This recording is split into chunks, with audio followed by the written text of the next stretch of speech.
Got a 2014 Porsche Cayman. Did a muffler leak on this one. Used some flanges, bolted up directly. Got the bends going in. Put some V-bands where the tips go.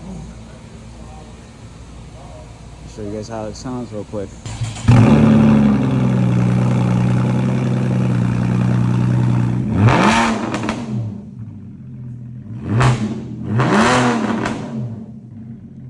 Now it sounds inside the cabin.